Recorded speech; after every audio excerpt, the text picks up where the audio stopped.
من دڵنیاتان دەکەمەوە کە هیچ جیاوازیەک و هیچ بیر و بۆچوونێکی سیاسی بەسەر خزمەتگوزاری تەندروستی زاڵ نابێت و ڕێگەش نادەین هیچ کەسێک بیر لە کاری واش بکات، چونکە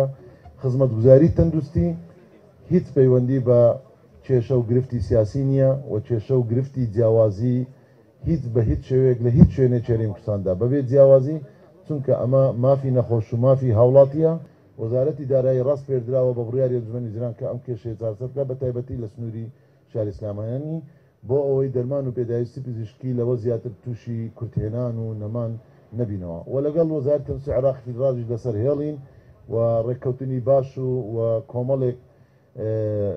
بەڵێن و بڕیاری باش لە بەغدادشەوە دراوە و لە ماوەی مانجی ڕابردوودا ئێمە لەگەڵ عێراق لەگەڵ حزوری ئەو شاندەباڵەیە کە لەوێ بووین و ئینشاءالله بە ڕێزوزی تەندروستی عێراق فیدراڵیش سەردانی هەرێمی کوردستان دەکات لە بواری چاکسازیکردن، لە بواری دابینکردن، لە بواری ئەو دەرمان و پێداویستن، لە بواری سیانە و ئەجزەی طبی من دەمەوێت پێتان بڵێم کە کاری گرنگمان ئێستا لە موازنەی عێراقدا دابینکردنی ئامێرە گەورەکان و ئامێرە استراتیژیەکان و سازدانەوەی کە ئەمە بودجەیەکی زۆری ساڵانەی پێویستە